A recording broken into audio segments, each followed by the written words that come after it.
Hello everyone. Welcome to my channel. My name is Elise. I hope you're all doing so good today. We're here to kick off another round of reading books my mother-in-law sent me. That's right, folks. That's right. We're back at it again. And I think this is the third or fourth time that I've done this.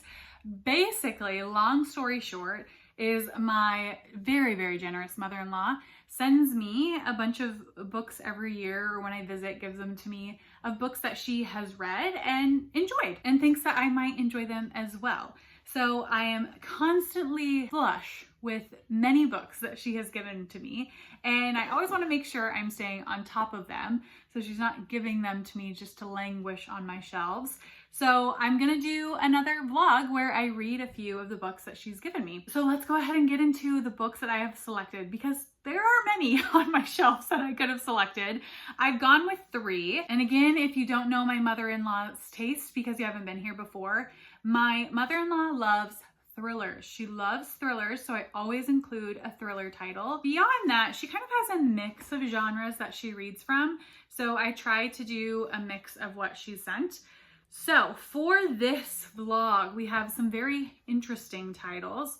We firstly have the thriller title, which is Reckless Girls by Rachel Hawkins.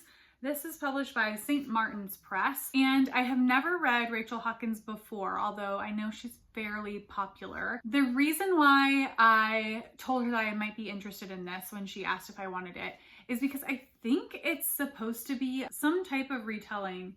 Oh, a reimagining of an Agatha Christie classic. Which Agatha Christie? I feel like most of the time it's And Then There Were None, which I have read before. Interesting. Reckless Girls, let's see. It says 1 island, 6 visitors, countless secrets. Good enough for me. So we are reading Reckless Girls. Let me know if you've read it. Let me know if you think I'm gonna like it. Next up, we have a genre change, and we are going to be reading Book Lovers by Emily Henry. This is published by Berkeley. I have been gifted so many Emily Henry books by my mother-in-law and by my friend Kat. I've read 2 of them so far. I read Book Lovers last year, which my mother-in-law gave me, and I really enjoyed it. I enjoyed it more than I thought I was going to. And then I read earlier this year, The People We Meet on Vacation, which my friend Kat gave me. Did not enjoy it. Did not enjoy it at all. So Book Lovers, I've heard, is probably going to be more up my alley. I have higher hopes for this one than the other 2 so far. And this will be a good genre change, like I was saying, while I'm reading these books. So Book Lovers is a romance. We're going to be following 2 bookish people. I believe one is an author and one is an editor, if I'm remembering quickly. The little tagline is 1 summer, 2 rivals, a plot twist they didn't see coming. Very punny. So that is Book Lovers. We're going to be reading that one in this vlog. And then lastly, I think the book that my mother-in-law is going to be most interested to hear my thoughts on, and maybe you might be most interested to hear my thoughts on, that is All the Colors of the Dark by Chris Whitaker. Who publishes this? It's by Crown. Okay, Crown is Penguin Random House. This one, I believe, is a mystery. I don't think it's full thriller. I think it's a mystery, which is why I put Reckless Girls in this TBR as well, because I wanted a true thriller. This one is very long. It is a picante beef baby. So a book over 500 pages, which is one of my goals. So definitely killing 2 birds with 1 stone there. And so many people loved this last year. I actually don't have a single clue what this is about, but I know a lot of people loved it, and I know my mother-in-law thinks I'm going to love it. Let's see what this little tagline is. A soaring thriller, okay, so maybe it is a thriller, and an epic love story that spans decades. I do think someone else said it markets itself as a thriller, but it really is more of a mystery.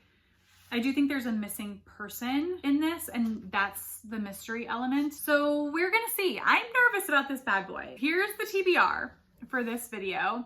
You make your predictions now on what I'm gonna like in here and what I'm not gonna like. And we're gonna get to some of these books that my mother-in-law has so kindly sent me. Fingers crossed, they're all hits for me. So I will probably, I think I'm gonna start with Reckless Girls. I think I'm gonna read them in the order that I presented them to you. So I'm gonna start with Reckless Girls, and I'll check back in when I'm part of the way through it. So I'll see you then. Hello everyone. So we have an update to give you on Restless Girls. So I'll give you a brief synopsis. I know I gave you the little one-liner, the one island, 6 visitors, countless secrets. But the synopsis of this is we're following, oh my God, what is her name? Okay, her name is Lux. I remember that it was an atypical name. So her name is Lux. We find her working at a resort in Hawaii. She's shacking up with basically her short-term boyfriend, kind of short-term-ish, that she got together almost on a whim. They met each other at a bar restaurant she was working at, I think in California, and he says he has this dream to go sailing, and she kind of wants a dream too, so they start dating and they quickly move to Hawaii with one another. You begin to find out that their dreams have sort of been stymied in a lot of ways. The boat isn't up to snuff and it needs to be fixed. In order to fix it, they need money. This is where you start getting some of the character development for them. So the boyfriend's name is Nico. Nico comes from wealth, but he's sort of not asking for his family for money out of pride at this point in time. And Lux, wink wink nudge nudge, hence the name, does not come from wealth. She comes from a socioeconomic background that is much more poor, and she can't understand why he won't just ask for the money so they can get on with living their lives. He's not on bad terms with his family or anything. He kind of just doesn't really like them that much. The plot really takes off because Lux gets fired from her job for a situation that isn't really her fault.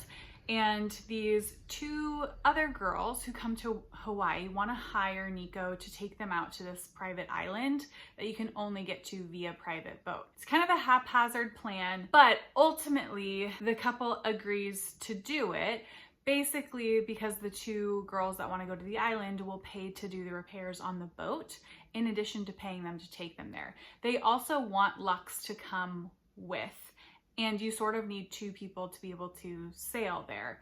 So off these 4 go on a journey to an island. Now, immediately you can start understanding why it might be called Reckless Girls. What I think this book is trying to do is take on the perfect victim mentality and bait you in some regards into thinking the girls are making dumb, stupid decisions.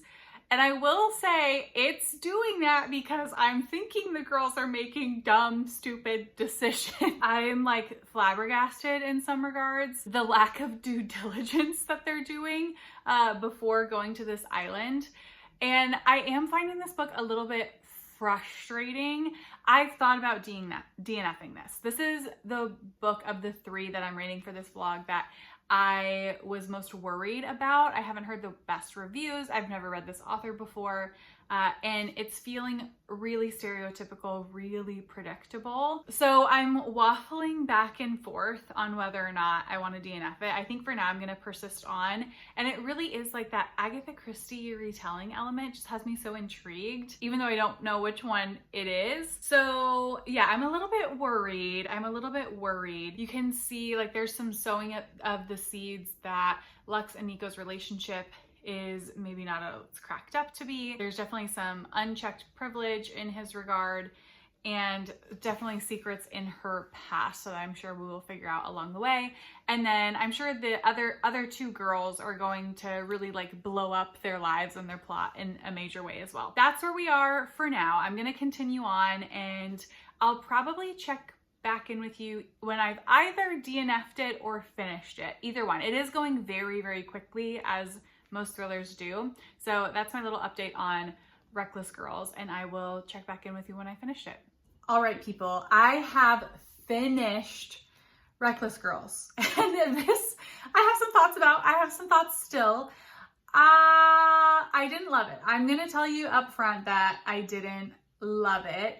I gave this 3 stars. I don't always talk about star ratings, but I feel like that will maybe contextualize how I feel about this book. Really, the 3 stars comes from the ending in a good way. So I was going to give this book 2 stars. It was going to be a book where I was like, I probably should have DNF'd this along the way somewhere. It read so quickly though, which is part of why I didn't. But the ending could have gone one of 2 ways. And I told myself, I was like, if it goes in this direction, I will bump it up a full star because I will be that much happier in that direction.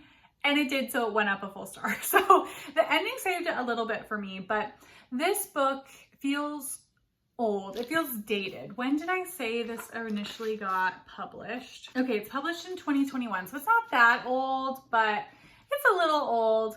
It's playing on, I think, some tired, played out tropes and like half subverting them. It's not subversive enough, I think, to accomplish what I hope this is trying to accomplish. I know previously I said, like, I think this is trying to take on this idea of a perfect victim by intentionally making the girls make very stupid choices, so you want to judge them. It's doing that. I was judging them. I still feel like, okay, this is crazy. This is a crazy amount to ignore. It doesn't abdicate the bad decisions that other people are making. It doesn't abdicate illegal activity.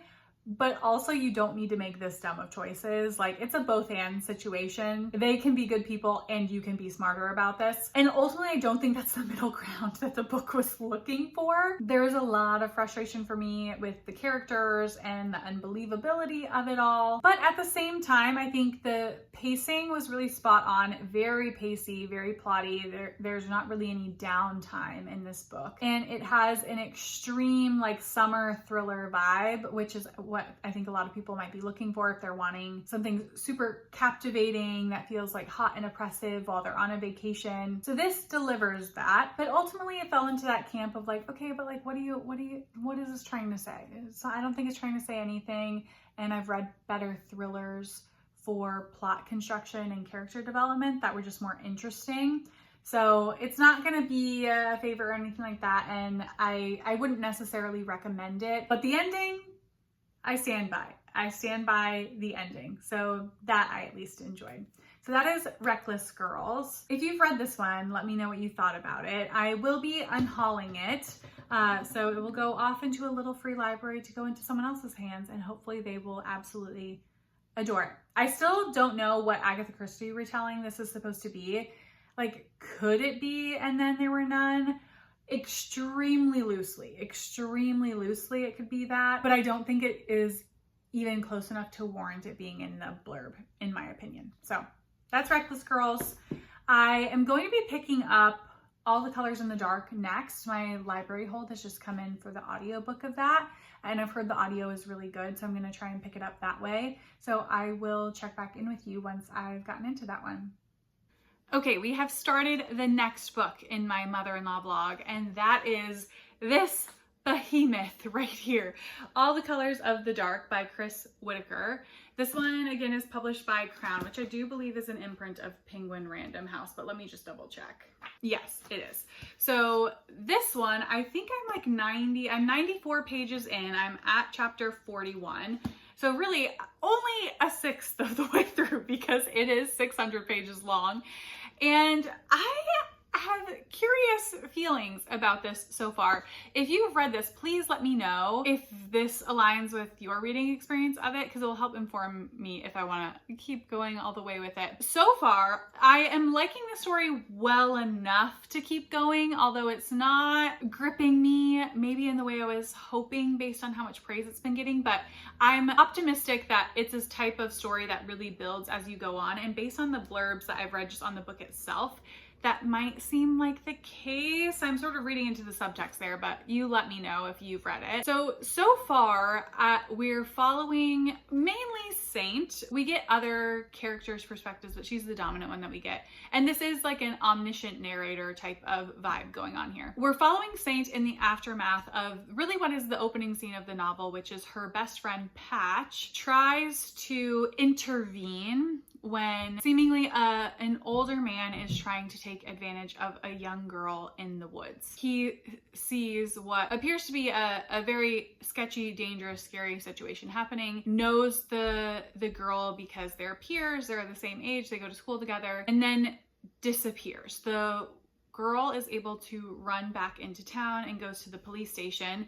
They go back out to the spot that they were and they can't find anyone. Saint is Patch's best friend, and like romantic interest. And we can see that Saint is rightfully so very distressed about Patch going missing, and she is determined to investigate and figure out what's going on.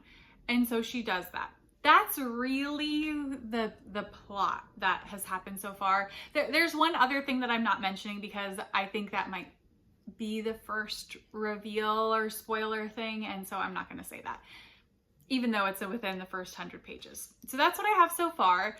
And again, I think like there is, for me, superfluous information in this. Sometimes we get paragraphs that I'm like, what purpose did that serve? I'm not really sure. Feeling like there's a little bit too much detail that doesn't really all make sense to be there, and it's kind of affecting the pacing for me. But also, there's enough going on that is intriguing. There have been a couple moments where I'm like, ooh, is this bothering me because it's written by a man who's saying this, or is this true to the story? And most of the time I want that to be seamless. I don't want to be thinking that. So also to be continued there. So I'm going to continue on for now, but you let me know, do you think this gets better as you read it? Or if I'm feeling so about it in the first 100 pages, is that how I'm going to continue to feel? I guess make a guess, because you can't tell me before I'm gonna have to make a decision myself.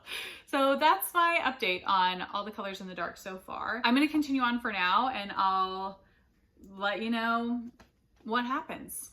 All right, we're here for an update, and I am seated very weirdly because my leg is so asleep right now. You have no idea. It is feeling all kinds of weird. So if you see me moving around a lot, that's why. I'm showing you a sneak peek of what is to come. Did you catch that? Did you see that that's not the book that I'm supposed to be talking about? This is the book I'm supposed to be talking about. So that's some foreshadowing for you. I am DNFing this book. I'm DNFing it. I'm now on 135. I read 10 more pages and I just said, no, that's where I'm leaving it. Bookmark out. It's done. Forever done. Ooh, there is a rant incoming. There's a rant incoming, so be prepared. This book is really bothering me. It's really bothering me, and for so many reasons. I think the character work in this is so sloppy. It is so sloppy. The characters are just stereotypical plot devices. All of the secondary characters are just plot devices. They have no personality. They feed into stereotypes, in my opinion, and I really don't like them. Our two main characters, at least so far, I don't know where the rest of the book goes, are more fleshed out, but even then, it's just so unbelievable. They're so unbelievable as characters. They're supposed to be young, and yet they act like 40-year-olds. It just doesn't track. The emotional intelligence level is just not believable, in my opinion. And that's not to say that kids cannot be emotionally intelligent or wise beyond their years, but there is no way that a teenager should take on the burden of one, not just, is this a spoiler? It happened in the first 125 pages. So if you think this is a spoiler, you have 30 seconds to turn away. But here's the spoiler. She ends up trying to look for this other teenager that she is dating and is her best friend once he disappears. Not only does she find him, against all odds, she has the astuteness to know that he is clearly going through immense trauma after the fact. And he, while being kidnapped and held hostage, has formed a relationship with a different teenager. And he is very much in love with her. And this other girl, who's spent like a year trying to find him, is like, no, I understand. I get it. He's in shock. He needs time. He's traumatized. He'll come back around to loving me. What teenager thinks that? Truly, what teenager does not have at least some level of insecurity that if your partner is saying they don't love you, they love someone else, that you would be able to work through that with them? That is just so unbelievable to me. Honestly, I don't like the way that that paints young girls, that they have to be this caretaker for people who are saying they don't love them. Like, that's not a love story that I want to root for. And this does say in the flap that it's a love story. My assumption is that they stay together at the end. And that is not healthy for me. That bothers me. Again, not just because it's so inconsistent for a character that age, but because I feel like underneath that is rooted in gender stereotypes. And I'm not convinced that the author is doing that knowingly. It sort of seems like he's doing that unknowingly.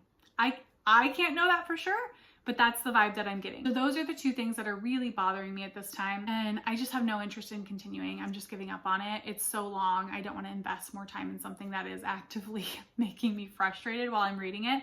So this one is getting put down. This one's getting put down. If you love this book, more power to you. That is okay. I'm putting it down because I cannot get enjoyment from it. So that's okay for us to feel differently. But those are the issues that I feel like I had with this novel. So this one got put down. You saw I lifted a different book. I decided that because this was sort of like the mystery book of the vlog, that I have so many others on my shelf that my mother-in-law has given me, that I would just pick up another one. So my mother-in-law recently gave me a couple of Paula Hawkins books. So I decided to pick up The Blue Hour instead, because I know Paula Hawkins is a very kind of like slow pace, slow burn, more on the mystery side than necessarily the thriller side. So I went with this one. I have read one Paula Hawkins before that my mother-in-law gave me. I think it's called Into the Water, something with water. And I thought it was okay, so I figured I would pick up another one. I have never read The Girl on the Train, which I know is her most famous. The premise of this is a famous artist, Vanessa, who has passed, has bequeathed her art collection, so everything she made, to this family that she had some involvement with. In the present day, that family has hired, what is his name? Becker has been hired by this wealthy family to maintain the collection. He loves this artist and is sort of obsessed with her history and learning more about her and recovering more of her work. So he is one of the main characters, Becker. Becker has loaned out some of the art to an art gallery, some sculptures specifically, and the art gallery contacts Becker and says, hey, we needed to pull one of the sculptures because we had a forensic anthropologist come through and he found a human bone in one of the pieces. One of the sculptures is made out of foraged animal bones, and purportedly there is a human bone in the mix. So they need to pull the piece, and Becker needs to investigate whether or not this is an actual human bone or not. The trouble with this for him is that Vanessa did have a former lover that she had a very contentious relationship with go missing at some point while she was alive. So he's very concerned that people are now going to speculate that she killed him and used one of his bones in the pieces. The only way that he can really get information is to go back to where Vanessa was living before she died, Eris Island. This island is unique in that it is only accessible when the tide is low, and there is a road that you can drive to the house on the island, but when the tide is in or during high tide, you cannot enter or leave the island. So that's sort of adding this isolated closed circle stakes to it all. The other main character that we get is Grace. Grace is currently living on Eris Island, and she was Vanessa's best friend before she passed, and she was living there at the time as well. Grace is sort of the keeper of the house, of all of the art, and she has been purposely withholding some of the art pieces from this other family that Vanessa bequeathed it to, out of spite in some ways. And Becker knows that there are many journals that Vanessa kept that might provide evidence that she didn't know the bone was human and sort of clear her name. So he travels to the island, starts talking with Grace, trying to see if he can learn more. That's the setup. That's a complicated setup, but that's the setup. And we go from there. So far, I'm liking it fine. It's definitely better than the other one. I do like the writing. I think Paula Hawkins is a talented writer. Sometimes things do feel a little bit contrived, but so far I'm enjoying it well enough. I think the mystery is really intriguing, and I have a theory, but I don't feel solid in it. So I do want to know what happens, which is what I should feel with a mystery novel. So I'm going to keep reading this, see how it goes, but enjoying it so far. And I'll probably check back in with you once I've finished it and just give you my thoughts at the end, because I won't have any more plot that I can tell you. So we pivoted to the Blue Hour, and we'll see how it goes. Okay, we're back because I have multiple updates for you. I have since finished The Blue Hour by Paula Hawkins, and I have some conflicting thoughts about this. I will say, overall, I thought it was decent. It is not my favorite mystery or thriller of all time, but I did think it was decent, and the writing and the ending are my favorite parts. So I mentioned the somewhat convoluted setup that kicks off this book. And this book does have a lot of moving parts. There's some intricacies to keep track of in terms of continuity with the characters. But I will say you do get the general vibe early on that you sort of know where this is going. You don't know exactly, but it has flavors of stories that we've heard of in the past. Yeah, I also, at the end of this book, there is a little interview with the author. Paula Hawkins says that she actually wrote this book very quickly for her. So normally a book would take a couple of years for her to write. This one, I think she wrote in like 6 months or something like that. Like it just kind of poured out of her. Grace, the character of Grace, who's Vanessa's best friend, she and Becker are the two figures that we hear from the most, although we do get journal entries from Vanessa. But Grace is a very singular character, and I could see maybe her having an idea of who that character might be and wanting to explore her. Let me tell you a little bit about the ending and why I really appreciated the ending. That kind of held the book in higher esteem for me once I finished it, because it was sort of like so throughout. I was like, I'm having a good enough time, but it's not great. But the ending I did think was great. We get some really good title integration of the Blue Hour, which you might already know what the Blue Hour is. It's similar to Golden Hour, but we're talking about a time of day in which the blue hues kind of cover everything that you see. And we're getting a lot of mention about that at the end of the book. And I don't want to give any spoilers to the style of ending or anything like that. But what I will say is I think the ending really solidifies what the author wants the focus of this book to be. And I guess you'll have to read it to find out what I mean by that. It was both the ending that I thought and not the way that I thought we were gonna get it, and really fit with the story. And I respect that. I respect that wholeheartedly as a narrative choice to do something that feels in line with this world. I often talk about this with books, but a book doesn't need to feel real, like our world real to me, but a book does need to feel real unto itself. It needs to feel real for this world. And when I'm thinking about believability of a thriller in particular, which a lot of times they're wildly unbelievable, that's really what I'm looking for. That is the Blue Hour.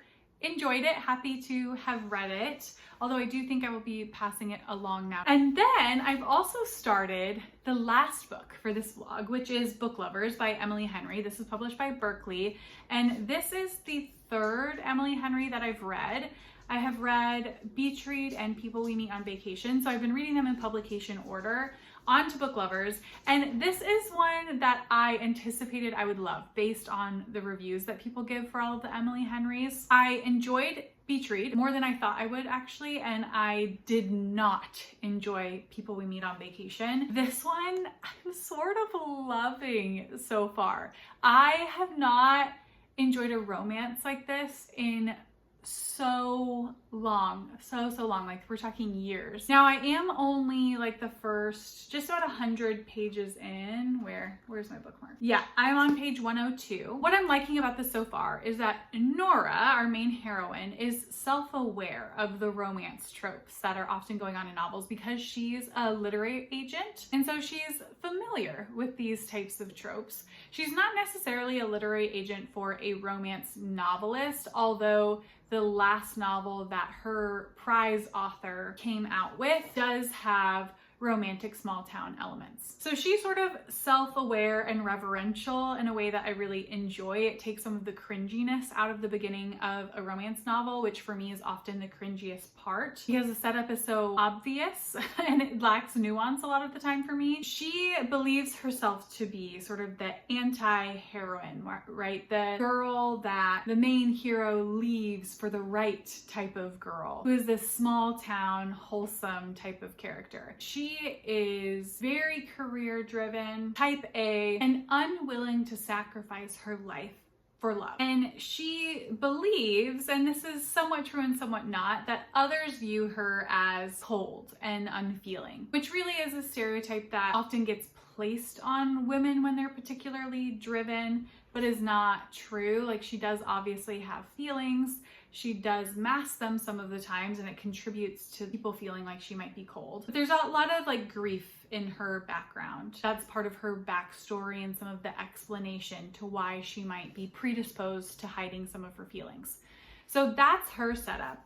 Our hero is Charlie. Is his name Charlie? Yes. He is a book editor. They have sort of a meet-hate. The first time they meet each other in person, they're both having horrible days and do not treat each other well. And they each sort of write it off as like, well, I'm never going to see that person again. And then later on in their careers, they end up working very closely with the same publisher. You know, it's a romance, so we're going to go from there. The inciting incident for this book is our main character, Nora, has a sister that she's extremely close to. Their mother died when they were pretty young, and she has been sort of a pseudo mother figure to her sister. And her sister is currently pregnant with her third child and is not doing great.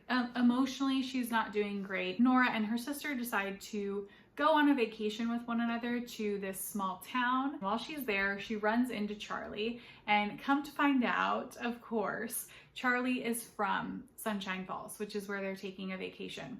And so Nora and Charlie find themselves often in proximity to one another, and then they start working on the same project. That's all the setup that I'm going to give you. And again, liking that it's really self-aware of the romance tropes. It hasn't felt cringy so far. The romantic elements have felt believable for me, so really thoroughly enjoying it, and I'm very excited to keep going. I am listening to this on audio, which normally I would never read a romance book on audio because I don't want to like hear a sex scene narrated to me, but this one I don't mind. There hasn't been a sex scene yet, but I don't think I'm gonna mind.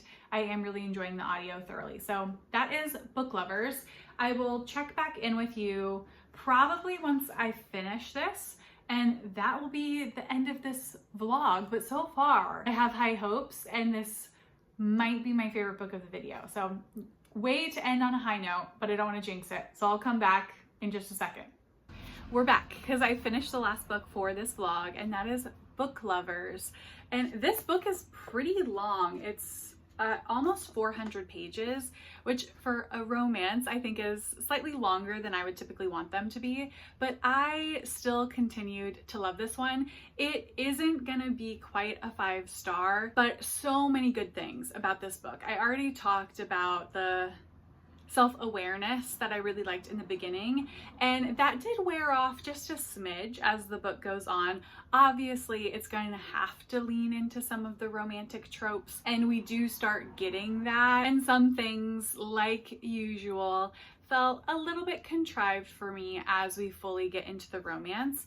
But still so many great things going on in this book outside of the amount of convenience that's happening at some points in the romance. I did really like the banter in this book. It has some of the best banter I've read in a romance novel. It was legitimately funny, and I rarely say that about books. Audibly chuckled a couple of times, and some of the lines, so funny and very relatable. I also think the steam was written really well in this. I was able to kind of get through the scene without being pulled out by some of the language that's sometimes used in a sex scene, but these were written really well. They felt believable. The other things at the end that felt just a smidge short for me were, I think the plot around the sisters here was a little quick for my taste to be wrapped up. There's a lot of historical kind of like sister dynamics between the two of them that are rooted in their mom's passing. I just wanted it to be fleshed out a bit more. And then also our hero in this novel,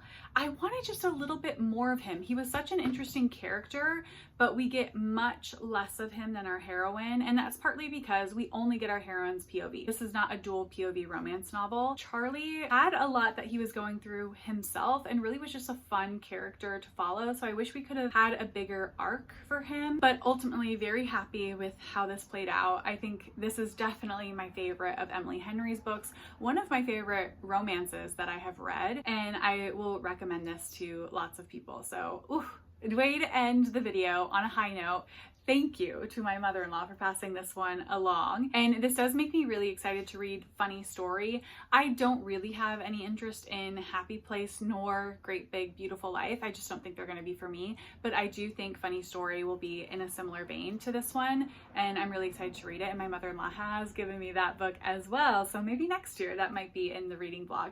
But yeah, book lovers, great. Would definitely recommend if you like a contemporary romance, if you like a lot of really good banter. This is like an in-between scale in terms of steam level. There's one sex scene in here and then a couple other like somewhat steamy scenes leading up to that, but just one sex scene. So if that impacts the way you pick up a romance novel, there you go, you have the knowledge. Ultimately, we read 3 books in total for this vlog. Let me actually grab them because they're just over back here. So we read these 3 books. I've already unhauled all the colors in the dark, so that's why it's not here. But we DNF'd that one anyway. So these are the 3 books that we finished for this video.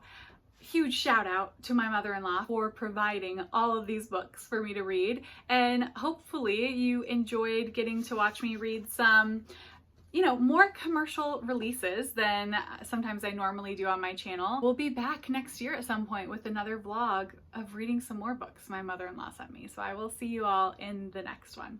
Bye.